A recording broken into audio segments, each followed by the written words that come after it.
بہت سے لوگ اپنی دعا کے خاتمے میں اے اللہ اس دعا کو نبی کے صدقے، وسیلے، طفیل، واسطے اور پتہ نہیں کیا کیا اس کے الفاظ ہوتے ہیں اس سے قبول کر. تو کیا یہ درست ہے؟ تو یاد رکھیے، جب تک نبی اکرم صلی اللہ علیہ وسلم حیات تھے، زندہ تھے دنیا میں، تب تک آپ کے وسیلے سے دعا کرنا درست تھا، اور وہ بھی ان 4 شرائطوں کے ساتھ. زندہ ہو، متقی ہو تو ظاہر سی بات اللہ کے رسول ہے تو نبی ہے تو متقی کا مسئلہ نہیں، زندہ ہونا شرط ہے. اس کے بعد وہ بھی دعا کرے اور آپ بھی دعا کرو. حدیث میں الفاظ ہے، صحیح مسلم کی روایت ہے، آپ صلی اللہ علیہ وسلم کا ایک صحابی آئے، کہا اللہ کے رسول میں نابینا ہوں، آپ دعا کیجئے میرے بینائی کے لیے. آپ صلی اللہ علیہ وسلم اول تو یہ مسلم میں روایت نہیں ہے، مسلم میں ڈال دیا. چلو ہو گیا، بیر سبقت لسان میں بول دیا. مگر آئیے پورا گیم کیسا کھیلا جا رہا ہے. یہ اتنے بڑے محدث ہیں، اگر امام بخاری کے زمانے میں ہوتے نا تو امام بخاری کو پیچھے چھوڑ دیتے حدیث روایت کرنے میں. اور اس زمانے میں ایسے تھے بھی بھائی. امام بخاری خود فرماتے ہیں کہ میں ایک شہر گیا تو ایک شخص حدیث بیان کر رہا، بھیڑ لگی ہوئی ہے، تو لوگ حدیث بیان کرنے والے کو نذرانے میں پیسے دیتے تھے، روپیہ دیتے تھے، تو روپیہ کی لالچ میں حدیث بیان کر رہا. اور اس نے حدیث یاد شروع کی، حدثنا محمد ابن اسماعیل البخاری. حدیث بیان کی اس سے ہم سے حدیث بیان کی ہم سے محمد ابن اسماعیل بخاری نے. اور محمد اسماعیل بخاری کھڑے ہوئے، وہی کہا اس شخص سے تو میں کبھی ملا نہیں، اس شہر میں کبھی آیا نہیں، اور یہ مجھ سے کب روایت کر لیا ایسے.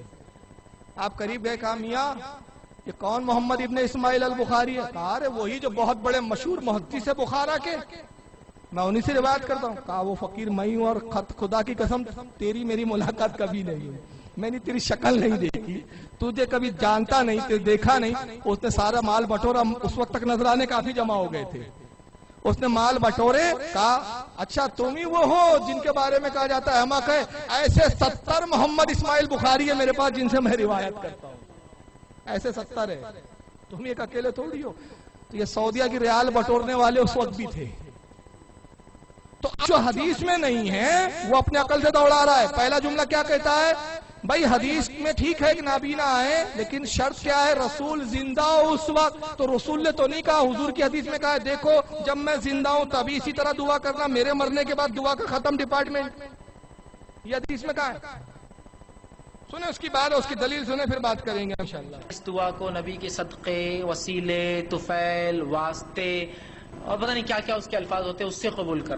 تو کیا یہ درست ہے؟ تو یاد رکھیے، جب تک نبی اکرم صلی اللہ علیہ وسلم حیات تھے، زندہ تھے دنیا میں، تب تک آپ کے وسیلے سے دعا کرنا درست تھا. اور وہ بھی یہ کس نے پیمانہ بنایا کہ رسول اللہ حیات تھے اس وقت تک درست تھا اور وصال کے بعد نادرست اور ناجائز حرام شرک ہو گیا؟ یہ پیمانہ بنایا کس نے؟ اس شخص کو پیش کرو. اگر ہمت ہو، میں چیلنج کر کے جا رہا ہوں، اہل حدیثوں ہوم ورک دے رہا ہوں، جاؤ لگ جاؤ کل سے کام پہ. اگر سچے ہو تو ایک حدیث ایسی لا دو جس میں نبی نے خود کہا ہو جب تک میں زندہ ہوں میرا وسیلہ لینا، میرے مرنے کے بعد میرا وسیلہ ہرگز مت لینا. ان کو خود پتا نہیں، ان کے گھر کا بہت بڑا عالم ہے وحید الزما، کل اس کے حوالے میں نے دکھا ہے، ہدیۃ المہدی میں لکھتا ہے کہ شرک شرک ہوتا ہے، چاہے زندہ کے ساتھ کرو چاہے مردہ کے ساتھ کرو، شرک شرک ہوتا ہے. اور ابن تیمیہ خود کہتا ہے جو کام زندوں کے ساتھ جائز وہی مردوں کے ساتھ جائز، جو کام زندوں کے ساتھ ناجائز وہی مردے کے لیے ناجائز. تو جب حضور کی زندگی میں وسیلہ جائز تھا تو وصال کے بعد کیسے؟ تو تمہارے نزدیک ناجائز اس لیے ہوا کہ تم معاذ اللہ نبی کو مردہ مانتے ہو، ہم نبی کو مردہ مانتے ہی نہیں، اس لیے ہمارے لیے آج بھی جائز. اور تم اگر جائز کہتے ہو تو دو چیزیں ثابت کرو.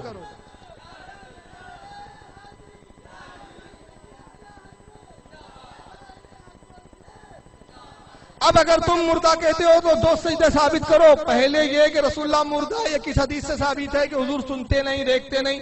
ارے آقا کی تو صاف صریح حدیث، صحیح حدیث موجود ہے. حضور فرماتے ہیں الانبیاء حیاء فی قبورہم یصلون، انبیاء اپنی قبروں میں زندہ ہوتے اور نماز پڑھتے. صحیح مسلم کی حدیث میں آقا معراج کا واقعہ بیان کرتے فرماتے مررت علی قبر موسیٰ وہو قائم یصلی، میں شب معراج جب موسیٰ کی قبر پر گیا تو دیکھا موسیٰ کھڑے ہیں اور اپنی قبر میں کھڑے نماز پڑھ رہے ہیں. تو انبیاء زندہ ہوتے. ابن ماجہ میں، سنن ابن ماجہ میں امام ابن ماجہ نے ایک لفظ کا اضافہ کیا، وہ حدیث جس میں کہا حضور نے فرمایا اللہ نے حرام کیا زمین پر انبیاء کے جسموں کو کھائے. انبیاء اپنی قبروں میں زندہ ہے اور ان کو رزق دیا جاتا ہے، رزق بھی کھاتے.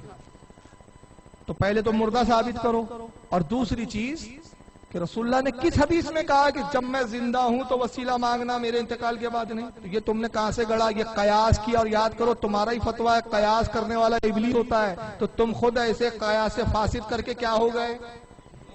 خود ہی تم اپنے فتوے کی روشنی میں ابلیس ہوئے، ورنہ تم اہل حدیث ہو تو حدیث پیش کرو نا۔ تم کون ہوتے ہو یہ بیان کرنے والے؟ تم اپنے عقل کے گھوڑے بتاؤ گے؟ پھر آگے سنیے کیا کہتا ہے۔ ان 4 شرائطوں کے ساتھ زندہ ہو، متقی ہو تو ظاہر سی بات اللہ کے رسول ہے تو نبی ہے تو متقی کا مسئلہ نہیں، زندہ ہونا شرط ہے۔ اس کے بعد وہ بھی دعا کرے اور آپ بھی دعا کرو۔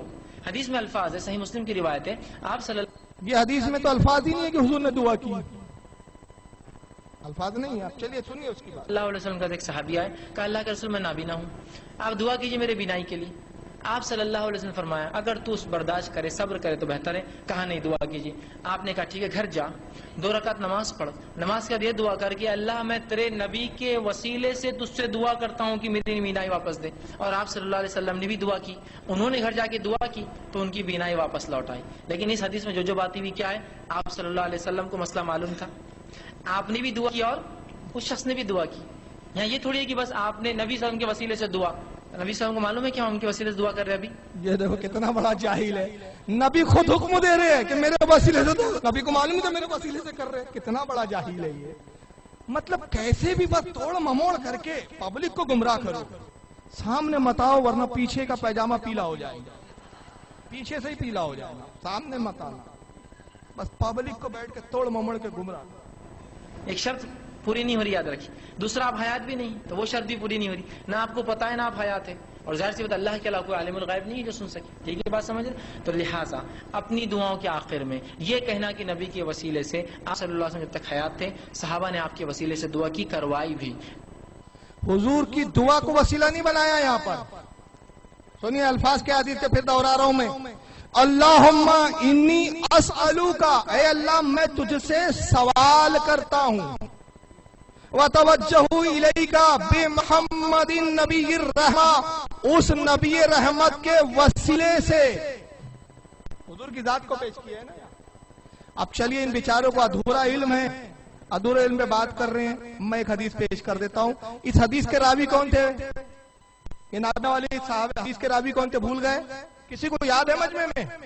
بتائیں بھائی، ماشاءاللہ اللہ سلامت رکھے، حضرت عثمان ابن حنیف حدیث کے راوی ہے۔ یہی صحابی سے ایک دوسری روایت کے آتی ہے، میں صرف جھلک دکھا ہوں، دلائل النبوت امام بہقی کا یہ حوالہ پیش کر رہا ہوں، اور یہ کتاب یہاں موجود ہے، چھاپا بھی ان منوسوں نے ہے، چھاپتے ہی پتے نہیں مگر یہ دلائل النبوت ہے، اس کے اندر یہ حدیث موجود ہے، جلد نمبر 6 صفحہ نمبر 145، حدیث نمبر 2423، اور یہ پورا اسکین بہت طویل حدیث ہے، یہ پورا اسکین پیج آپ کے سامنے ریڈ نشان سے دکھ رہا، پورے ایک صفحے کی وہ حدیث ہے، میں آپ کے سامنے پیش کر رہا ہوں، انشاءاللہ یہ حدیث بتا دیں گے کہ ان کا ڈھکولا عقل کا گھوڑا کتنا کمزور ہے۔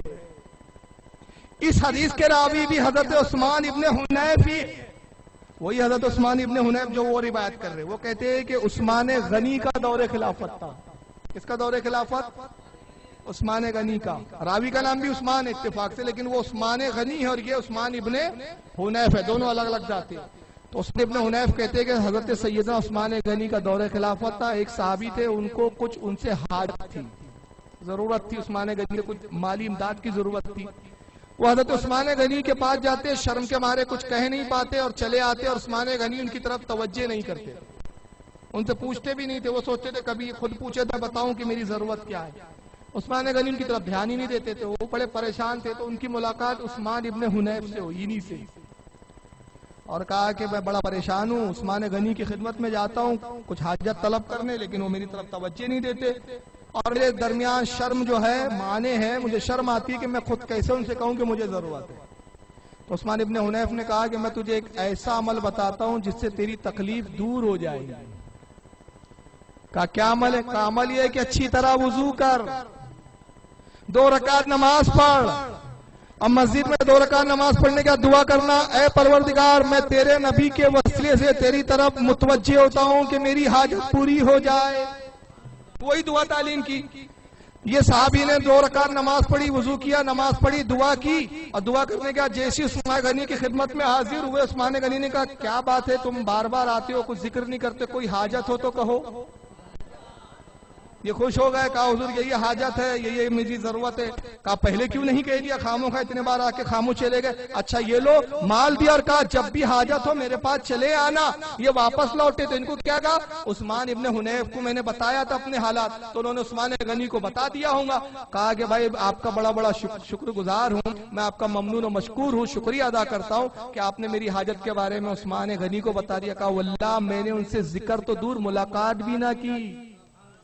کہا پھر عثمان غنی میری طرف متوجہ کیسے ہوئے؟ کہا اس دعا کی برکت سے۔ کہا یہ دعا آپ کو کیسے معلوم؟ کہا ایک نابینا صحابی حضور کی خدمت میں آئے، وہ واقعہ بیان کر رہے ہیں، اور حضور کی جب خدمت میں نابینا آئے تو حضور نے یہی دعا تعلیم کی تھی، مجھے وہ یاد تھی، وہی دعا میں نے تمہیں سکھا دی۔ اور یہ دعا کب ہو رہی ہے؟ نبی کے وصال کے بعد دور عثمان غنی میں۔ تو صحابی کو نہیں سمجھ میں آیا 4 شرطیں پڑھی جانا چاہیے، زندہ ہو، ان کو نہیں مانے تو حضور تو جا چکے، اب یہ دعا کام نہیں دیں گی، دعا لیپس ہو گئی ہے۔ یہ کیا دوا سمجھ رکھا ہے کہ دعا کو انہوں نے کہ ایکسپائر ہو جائے؟ ارے بھائی نبی کا وسیلہ اسلام ایکسپائر والا مذہب نہیں ہے، دوسرے مذہب ایکسپائر ہو گئے، سب کی ڈیٹیں ختم ہو گئی، اس کی ڈیٹ ختم ہونے والی نہیں ہے، یہ تو ہمیشہ کے لیے آیا ہے، سب کو شفا دینے آیا ہے۔ اب یہ حدیث صرف امام بہقی نے لکھا ہوتا تو پرابلم ہوتا، مگر مزیدار بات سنیے، امام طبرانی نے بھی لکھا ہے اس کو، معجم الکبیر جلد نمبر 9 صفحہ 30 حدیث نمبر 8311 پر، اور امام طبرانی کہتے ہیں صحیحن، یہ حدیث صحیح ہے۔ امام طبرانی اپنی دوسری کتاب معجم الصغیر کے اندر جلد 1 صفحہ 184 پر اس حدیث کو دوبارہ لاتے ہیں، حدیث نمبر 508، وہاں بھی فرماتے حدیث صحیح ہے۔ امام بہقی کی دلائل نبوت کا صفحہ آپ کی نگاہوں کے سامنے جلد 6 صفحہ 145 حدیث نمبر 2423۔ امام حیثمی مجمع الزوائد جلد 2 صفحہ 468 حدیث نمبر 3668 پہ، اور مزیدار بات ابن تیمیہ نے بھی لکھا ہے اس روایت کو، علامہ ابن تیمیہ مجموع الفتاوی جلد نمبر 1 صفحہ نمبر 274، اور شوکانی صاحب غیر مقلدوں کے مسلم پیشوا انہوں نے بھی لکھا، شوکانی صاحب لکھتے تحفۃ الذاکرین اپنی کتاب صفحہ نمبر 208 پر، امام منذری نے بھی اس کو لکھا، اور علامہ شوکانی کیا لکھتے ہیں، بڑی پیاری بات میں پڑھ کے سنا رہا ہوں، علامہ شوکانی تحفۃ الذاکرین صفحہ 208 پر لکھتے ہیں کہ یہ حدیث اس بات کی دلیل ہے۔ شوکانی صاحب کے جملے سنیے، میں اردو ترجمہ بتا رہا ہوں ان کی عبارت کا، ضرورت پڑیں گی تو کتاب پیش کر دی جائیں گی۔ شوکانی کہتے ہیں غیر مقلدوں کے عالم، اس حدیث میں اس بات کی دلیل ہے کہ اللہ کی بارگاہ میں رسول اللہ کو وسیلہ بنانا جائز ہے۔